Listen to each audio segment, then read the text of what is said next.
احمدی اور غیر احمدی دونوں مکتبہ فکر کے نزدیک آن حضرت صلی اللہ علیہ وسلم نے اپنی امت کو آخری زمانہ میں ظاہر ہونے والے دجال کے نام سے موسوم عظیم فتنے سے متنبع فرمایا۔ آئیے دیکھیں کہ ہر دو مکتبہ فکر احادیث مبارکہ میں مذکور دجال کی بنیادی علامات کو کس طرح بیان کرتے ہیں اور ان کے ہاں ان علامات کی کیا تفہیم و ادراک ہے۔ یہ بھی ارشاد نبوی ہے کہ دجال اپنے دشمنوں پر آگ کی بارش برسائے گا اور اپنے حمایتیوں کو پورا فراہم کرے گا۔ ہم نے حالیہ جنگوں میں یہ مناظر بھی اپنی آنکھوں سے دیکھے۔ دجال وہ گدھا ہے جس کے کانوں کے درمیان اتنا فاصلہ ہے اور وہ ہوا اور بادل کی نہیں ہے، دجال کی سواری ہے، بالکل وہ گدھا سواری، وہی بات میں کر رہا ہوں کہ سواری ہے تو وہ سواری بادل اور ہوا کی رفتار کے ساتھ سفر کرے گی اور جو آگ کھائے گی اور پانی پیے گی۔ لہذا بس اجمالی طور پر تو ہم مانتے ہیں کہ ایک شخص دجال آئے گا اور وہ کانا ہوگا، اس کی ایک آنکھ ہوگی، لیکن اس کے پاس قوت اتنی ہوگی کہ وہ کسی زمین کو کہے گا کہ نکالو اس میں سے اپنے خزانے، اور وہاں جو ہے وہ پھر لہلہاتی ہوئی کھیتیاں ہو جائیں گی، زمین کے خزانے نکل آئیں گے، اور وہ جو ہے انتہائی تیز رفتار ہوگا، پوری دنیا میں چکر لگا لے گا چند دن کے اندر۔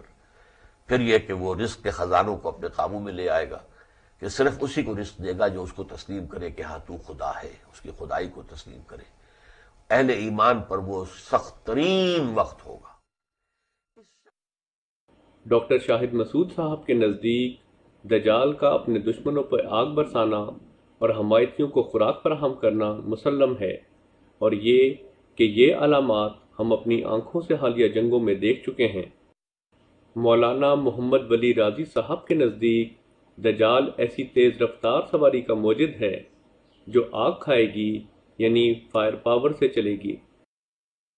ڈاکٹر اسرار احمد صاحب کے نزدیک دجال اتنی قوت کا حامل ہوگا کہ اس کے حکم سے زمین لہلہاتی کھیتیاں اگائے گی اور اپنے خزائن نکال باہر کرے گی۔ یہاں یہ بات ملحوظ خاطر رہے کہ جسمانی قوت و طاقت کے ذریعے زمین کو غیر معمولی پیداوار و معدنیات نکالنے پہ مجبور کرنا ایک غیر معقول بات ہے۔ ہاں، سائنس اور ٹیکنالوجی کی قوت اور طاقت سے یہ کام ممکن ہے، جیسا کہ آج ہم سب مشاہدہ بھی کر رہے ہیں۔ نیز ڈاکٹر اسرار احمد صاحب کے نزدیک دجال وہ ہے جو رزق کے خزانوں یعنی دنیا کی معیشت پر قابض ہو جائے گا۔ آئیے اب ہم دیکھیں کہ آن حضرت صلی اللہ علیہ وسلم کی 1400 سال قبل فرمائی گئیں دجال کے بارے میں ان عظیم الشان، واضح اور غیر مبہم علامات کی روشنی میں عہد حاضر کے ایک جید غیر احمدی عالم دین ڈاکٹر اسرار احمد صاحب کا فہم و ادراک امت کی کیا رہنمائی کرتا ہے۔ اس شخص دجال کے بارے میں ابھی میں پورے طور پر اپنا ذہن کو واضح نہیں کر سکا ہوں کہ اس کی کیا شکل ہوگی اور کب وہ ظاہر ہوگا۔ انسان ہوگا وہ اب یہ بھی انسانی شکل میں تو ہوگا، ہو سکتا ہے کوئی جن ہو سکتا ہے کوئی اور اس طرح کی دوسری کوئی مخلوق ہو، لیکن آئے گا انسانی شکل میں۔ یہ تو تھا غیر احمدی علماء کا علم و فہم اور ادراک۔ اب دیکھیے جماعت احمدیہ آن حضرت صلی اللہ علیہ وسلم کی دجال کے متعلق ان پیشگوئیوں کے بارے میں ہماری کیا رہنمائی کرتی ہے۔ السلام علیکم۔ وعلیکم السلام ورحمۃ اللہ۔ میرا نام مشتاق احمد ہے، میں فارس گیٹ سے تعلق رکھتا ہوں، ایسٹ لندن سے۔ آپ کی مجلس میں آنے کا پہلی دفعہ شرف حاصل ہوا ہے۔ میرا کوشچن یہ ہے کہ عام طور پہ یہ خیال کیا جاتا ہے کہ جب حضرت مسیح موعود علیہ السلام جو آئیں گے اس وقت دجال بھی آئے گا۔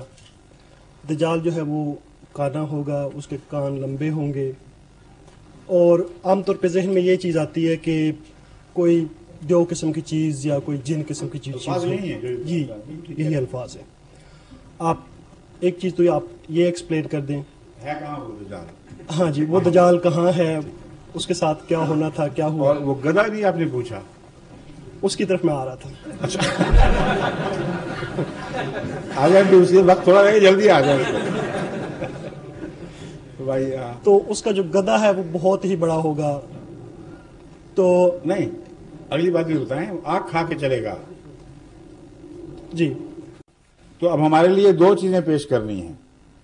ایک ایسا گدھا جو اتنا بڑا ہو جتنا حدیث میں بیان فرمایا گیا ہے کہ اس کے 2 کانوں کے درمیان 105 فٹ کا فاصلہ ہو، اس کے پیٹ میں آگ ہو، وہ آگ کھا رہا ہو، اور پھر بھی سواریاں اس کے اندر بیٹھیں، وہ اتنا تیز چلے کہ مہینوں کا فاصلہ گھنٹوں میں طے کرے، ہر منزل پہ سے روانہ ہونے سے پہلے اعلان کرے کہ میں چلنے لگا ہوں، جس نے آنا ہے آ کے مجھ میں بیٹھ جائے۔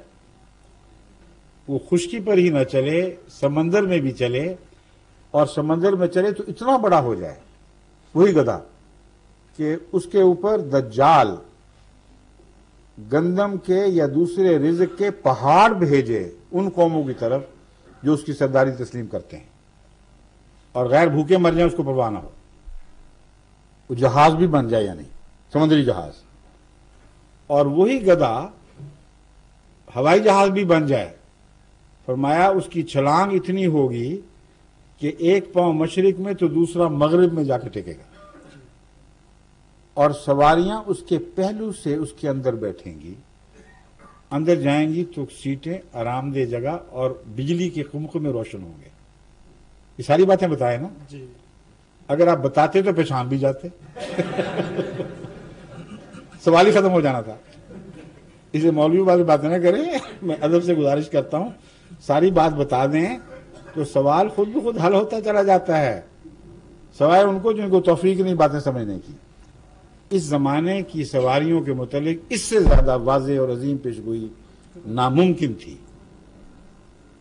اتنی واضح پیشگوئی، ریل گاڑی کی پیشگوئی آ گئی، کاروں کی پیشگوئی آ گئی، ہوائی جہازوں کی پیشگوئی آ گئی، اگر کاروں کی نہیں تو ہوائی جہاز کے کام تو باہر بڑے بڑے 105 فٹ کے فاصلے تک تو ہوتے ہیں، آگ کھاتے ہیں، پھر بھی آگ الگ رہتی ہے، لیکن مسافر بیچ میں آرام سے سفر کرتے ہیں۔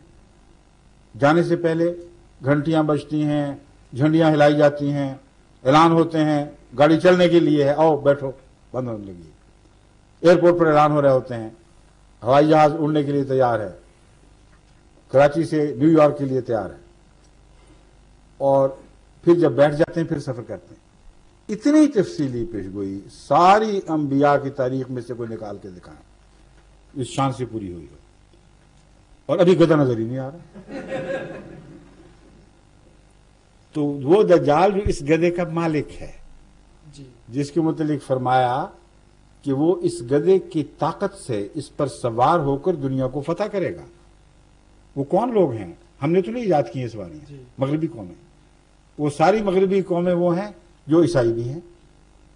تو آئندہ زمانے میں وہ عیسائی طاقتیں جنہوں نے دنیا پر عروج حاصل کرنا تھا، دنیا پر ایک عظیم غلبہ حاصل کرنا تھا، اور ان کے غلبے کا راز تیز رفتار سواریوں نے بننا تھا، ان تیز رفتار سواریوں کا امتیازی نقطہ پہچان یہ ہے کہ وہ سب فائر پاور پر چلنے والی سواریاں ہونی تھیں، فوڈر پاور پر نہیں۔ یہ پیشگوئی پوری ہوئی ہے کہ نہیں؟ جی ہو گئی۔ تو پھر بات ختم۔